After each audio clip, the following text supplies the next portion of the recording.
Salut à tous, aujourd'hui on se retrouve pour parler de Périple, un jeu imaginé par Ryan Laukat, illustré par Ryan Laukat et même édité par Ryan Laukat puisque Red Raven, l'éditeur, est la maison d'édition de Ryan Laukat. Périple nous arrive en français grâce à un autre éditeur, Lucky Duck Games, que je remercie au passage puisque Lucky Duck sponsorise cet épisode. Périple, c'est un jeu pour 2 à 4 joueurs, recommandé pour des joueurs à partir de 8 ans, et les parties durent environ 40 minutes. Dans Périple, nous allons explorer l'univers d'Azrium. C'est l'univers que Ryan Laukat a développé dans, je crois, tous ses jeux, en tout cas la grande majorité de ses jeux, Near and Far, Above and Below, Sleeping Gods et d'autres. Et dans cet univers et dans Périple, des aventuriers sont atteints d'une étrange maladie qui les fait errer sans but précis. Il va falloir retrouver ces aventuriers, les ramener à la raison pour qu'ils puissent rejoindre notre équipe. Je vous montre comment ça se passe avec le matériel que voici. On trouve au centre le plan, constitué de 6 cartes terrain et aventurier. Donc sur une face de chacune de ces cartes, on trouve un terrain et de l'autre côté, on trouve un aventurier qu'il va falloir tenter de récupérer pour rejoindre soit l'équipe du joueur jaune, soit l'équipe du joueur bleu. Donc on a 2 joueurs ici qui se font face à face. S'il y avait un 3e ou un 4e joueur, ceux-ci devraient s'installer pour faire face à l'un des côtés du plan. C'est important pour le gameplay. Le joueur jaune et même le bleu, chacun part avec des jetons exploration. 3 aventuriers qui, en dehors du visuel, sont exactement les mêmes. Les 3 aventuriers de départ pour chaque joueur ont exactement les mêmes pouvoirs. J'ai décidé que le joueur jaune serait le premier joueur. En compensation, le 2e joueur reçoit une pièce. S'il y avait un 3e joueur, celui-ci recevrait aussi une pièce. Le 4e joueur, lui, aurait droit à 2 pièces. Tout est installé, la partie peut commencer. Le but de la partie va donc être de récupérer les aventuriers que l'on trouve au dos de ces cartes pour venir les ajouter à sa propre équipe. Dès qu'un joueur obtient une équipe de 10 aventuriers, il met fin à la partie. En tout cas, on va finir le tour de table, puis on comptera les points. Le joueur avec le plus de points remporte la partie. Alors, comment on joue à Périple? Tout simplement en regardant les aventuriers que l'on a à sa disposition, en choisissant un et en activant pas vraiment le pouvoir, mais en réalisant l'exploration que cet aventurier est capable d'effectuer. Par exemple, si je regarde les aventuriers à la disposition du joueur jaune, je prends donc Risa, on voit son portrait, son nom, mais on voit toujours une forme, ou plutôt une zone d'exploration que ce personnage peut couvrir. Les zones qui sont pleines comme ça sont appelées des zones classiques. S'il y a des carrés en pointillés, ce sont des zones optionnelles que nous ne sommes pas obligés d'explorer.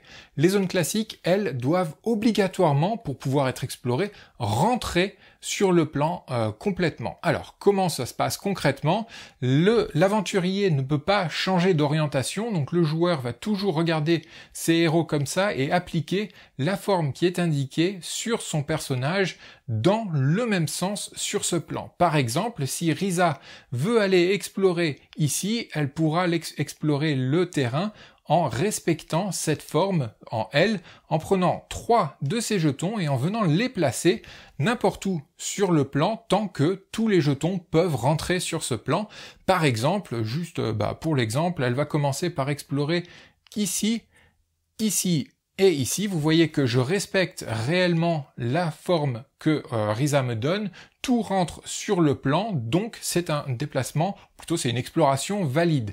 Si je recouvre des zones avec des pièces, donc une, et là il y en a 2, je récupère autant de pièces que je recouvre, donc je peux récupérer 3 pièces pour Risa, et avant de faire ça, il aurait fallu que je retourne la carte pour indiquer que j'ai activé ce personnage. Donc Risa a été activée, elle est partie explorer cette zone. C'est tout ce que j'ai à faire, quoi. Il y a d'autres choses que l'on peut vérifier, mais ça ne s'applique pas ici. Donc on passe au joueur bleu qui lui fait exactement la même chose avec les personnages qu'il a et en respectant l'orientation que lui est donnée, le sens du plateau. Donc lui, qu'est-ce qu'il va faire? Il va peut-être aller explorer avec ce personnage. Donc il retourne la carte et il respecte l'orientation de la zone d'exploration, donc par exemple faisant ici et ici, puisqu'on peut explorer sur 2 cartes à la fois. Tant que la forme indiquée rentre sur le plan global, on peut aller explorer. Lui aussi a recouvert 3 pièces, donc il récupère ces 3 pièces comme ceci. Donc les tours de jeu vont s'alterner comme de chaque joueur. En fait, on tourne dans le sens horaire s'il y avait plus de joueurs, mais ici on alterne simplement. On va continuer rapidement à jouer pour montrer un petit exemple par exemple. Allez, on va faire comme ceci.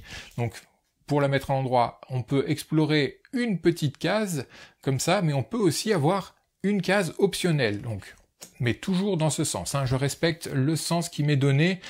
Qu'est-ce que je pourrais aller faire? Ça n'a pas beaucoup de sens au niveau du gameplay, mais disons que ce personnage, Chardling, veut aller explorer ici, donc elle mettrait un jeton d'exploration ici, c'est légal, ça rentre dans le plan, elle récupère une pièce, et elle pourrait, si elle le veut, continuer d'explorer avec la case optionnelle, mais celle-ci sort du plateau, donc elle ne peut pas aller explorer sa case optionnelle. On va continuer ici, hop, on aurait dû la retourner, hop, le joueur bleu continue son exploration. Qu'est-ce qu'il va faire lui? Il va aller, hop, on va utiliser le même pouvoir, vous voyez, je vous l'ai dit, les personnages sont identiques. Donc c'est Iloni Crust peut aller explorer ici. Elle récupère, ici elle récupère une pièce et elle a le droit d'utiliser, vous voyez, ça respecte le même sens, elle a le droit d'utiliser l'exploration optionnelle pour aller poser un marqueur ici. Mais ce n'est pas gratuit, chaque case que l'on veut explorer en option, chaque case optionnelle que l'on veut partir explorer a un coût, il faut payer 2 pièces pour pouvoir le faire. Donc le joueur bleu va payer 2 pièces qu'il rend à la banque et il va pouvoir poser son jeton. Le personnage a été utilisé, ça repasse ici, on va le faire rapidement, juste pour continuer les explications, si j'arrive à prendre la carte. Voici, on va aller explorer, qu'est-ce que je peux faire comme explication pour vous montrer plusieurs cas de figure. Donc c'est en diagonale comme ceci, il va me poser un jeton ici, hop, il récupère une pièce. Le deuxième jeton devrait se poser ici, mais il y a déjà un marqueur et c'est interdit d'avoir 2 marqueurs sur la même case. Donc le deuxième jeton ne va tout simplement pas être posé.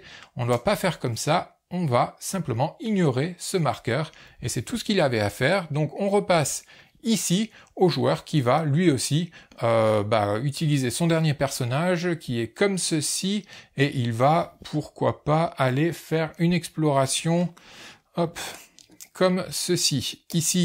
Ici, il a déjà un marqueur ici, donc ça ne sert à rien, il ne peut pas en poser un deuxième, c'est tout ce qu'il fait, et ça repasse ici, et vous voyez qu'on se retrouve dans un cas de figure où tous les personnages ont été activés. Que se passe-t-il dans ce cas-là? Tout simplement, le joueur les retourne tous et continue son tour normalement, peut les réutiliser normalement. Qu'est-ce qui aurait du sens ici? J'essaie d'aller assez rapidement. On va faire ça comme ceci. Allez, on va aller explorer avec Risa. On va aller explorer ici. Hop, et le dernier viendrait ici, c'est déjà pris, donc on ne le pose pas. Hop, il se passe quelque chose, la carte terrain a été complètement explorée, les 6 cases ont été explorées, donc on va pouvoir révéler qui se cache derrière cette carte terrain et attribuer l'aventurier à l'un des joueurs. Normalement, on regarde toujours celui qui a le plus de jetons exploration sur la carte. Ici, il se trouve que c'est une égalité, mais si nous étions comme ceci, le joueur jaune remporterait directement la carte, il prendrait cette carte, cet aventurier, et il viendrait l'ajouter à sa collection d'aventuriers pour agrandir son équipe. On n'est pas dans cette situation, on est dans une égalité, donc ça me permet de vous expliquer ce qu'il se passe lors d'une égalité. Il se passe tout simplement une mise aux enchères. Le joueur qui vient de terminer la carte va lancer une enchère en nombre de pièces et on ne peut enchérir qu'une seule fois et on va faire un tour de table. Celui qui aura donné la plus grande enchère entre les joueurs qui sont présents sur cette carte remportera la carte. Donc disons que le joueur jaune part avec une enchère de 1 pièce. Si le joueur bleu voulait absolument acquérir cette carte, il pourrait dire 2 pièces puisqu'il est obligé d'aller plus haut ou de passer. Si le joueur bleu dit je veux 2 pièces, ouais allez je vais payer 2 pièces, le joueur bleu paye 2 pièces à la banque et c'est le joueur bleu qui va récupérer cette carte qui vient directement dans sa troupe d'aventuriers, comme ceci. Le joueur jaune, lui, n'a pas tout perdu, puisque tous les joueurs qui ont un jeton présent sur la carte lorsque celle-ci est révélée gagnent tous une seule pièce. Donc le joueur jaune gagnerait tout de même une pièce. Les jetons sont tous rendus à leur propriétaire et on ajoute une nouvelle carte terrain dans le même sens, comme ceci. C'était le tour du joueur jaune, donc on passe à bleu qui lui a un nouveau personnage qu'il peut directement utiliser. S'il souhaite l'utiliser, très bien, on fait comme tout à l'heure, il utilise les jetons d'exploration, mais il y a une autre option. Je vous ai indiqué que si en début de tour, tous les joueurs sont au repos, donc ils sont face cachée, alors le joueur à qui c'est le tour les révèle tous et joue normalement. Par contre, on peut déclencher ce que l'on appelle un repos forcé pour révéler tous les personnages d'un coup avant de jouer. Et pour cela, il va falloir payer une pièce par personnage encore visible avant pour pouvoir tous les révéler. Dans ce cas-ci, on a un personnage qui est visible, le joueur bleu pourrait décider de payer une pièce pour pouvoir révéler tous ces personnages et en profiter durant son tour pour commencer un tour comme ceci. C'est à lui de jouer, donc il peut choisir n'importe lequel de ces personnages disponibles. Qu'est-ce qu'il va aller choisir? Il va aller choisir comme ceci. On va mettre, il va prendre celui-là, hop, et un petit jeton simplement ici, ça repasse à jaune, et etc. etc. Juste, on va finir, on va aller explorer comme ceci. On va prendre, allez, on va prendre cet exemple. Hop, un jeton d'exploration ici, c'est un jeton d'exploration optionnel que je pourrais placer ici en payant 2 pièces. Donc le joueur jaune décide de payer 2 pièces et de placer un autre jeton ici. Il récupère une pièce. Cette carte est remplie, là il n'y a pas de doute, jaune à la majorité. Donc tous les jetons sont rendus à leur propriétaire. Cette carte vient rejoindre l'équipe de jaune, je vais la mettre ici pour que ça reste dans le champ complètement, et on replace une nouvelle carte. Pardon, je vais révéler qui était derrière, c'est pas très grave, hein, puisqu'on voit le pouvoir, en fait, on voit la forme d'exploration directement ici. Par contre, les nouveaux explorateurs, eux, nous accordent des points. Les explorateurs de départ, eux, ne valent aucun point, mais tous les explorateurs que l'on récupère ont tous une valeur qui est indiquée et qui nous donne le nombre de points que l'on obtiendra. Je rappelle que la partie va être déclenchée, la fin de partie va être déclenchée lorsque un joueur obtient 10 aventuriers dans son équipe, on finit le tour de table, puis on compte le nombre de points que chaque équipe a. L'équipe avec le plus grand nombre de points remporte la partie. S'il y a une égalité, c'est celui qui a encore le plus grand nombre de pièces qui remporte le jeu. S'il y a de nouveau une égalité, alors là, la victoire est partagée. Voilà pour les règles de base, mais le jeu vient aussi avec quelques petites variantes. La première, ce sont les artefacts. Donc il y a des tuiles comme ça, artefacts, qui sont tous différents. En tout cas, les illustrations sont différentes. Les pouvoirs, eux, certains se retrouvent suivant les artefacts. On va en placer 4 à côté du plateau de jeu en début de partie. Par exemple, ici, on va en placer 1, 2, 3 et 4.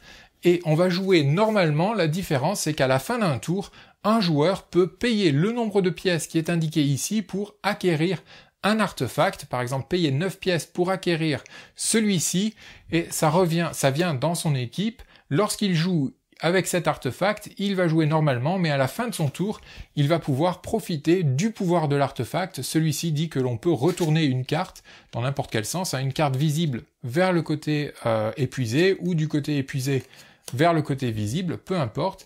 Et lorsque l'artefact est utilisé, on le retourne tout simplement. Une fois que qu'on arrive à la séquence où on va révéler ou retourner tous ces héros pour pouvoir les réutiliser, on remet l'artefact pour pouvoir le réutiliser. Et dès qu'un artefact est utilisé, hop, on en replace un nouveau qui vient donc garnir le marché, puisqu'il a toujours 4 artefacts disponibles jusqu'à ce que la pile de tuiles soit épuisée.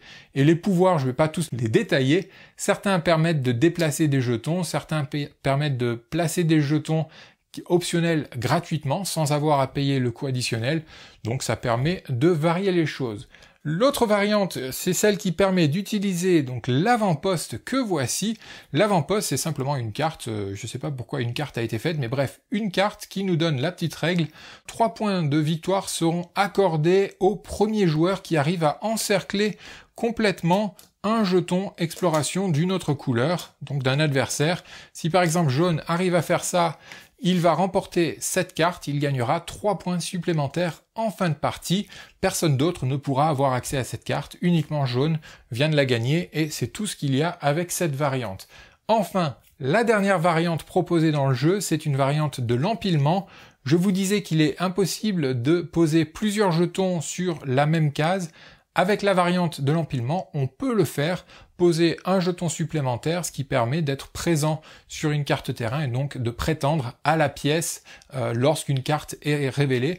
Ce qui me fait penser que lorsque j'ai révélé cette carte, j'ai bien attribué l'aventurier au joueur jaune puisque c'est lui qui avait la majorité, mais bleu avait un jeton sur cette carte, il aurait dû récupérer une pièce supplémentaire puisque il avait un jeton bleu sur cette carte. Donc voilà, pour les explications de Périple, j'ai été un petit peu long alors qu'il n'y a finalement pas beaucoup de règles et c'est un jeu qui va assez vite. Je le disais, les parties peuvent être bouclées en 40 minutes, même en beaucoup moins de 40 minutes pour des joueurs qui sont habitués. Ça s'appelle Périple, c'est un jeu de Ryan Laukat. La version française est, elle, éditée par Lucky Duck Games. Je vous remercie de votre fidélité, merci beaucoup pour les partages que vous ferez de cette vidéo. Je vous dis à très vite dans une autre vidéo où on parlera forcément d'un tout autre jeu. À bientôt, ciao!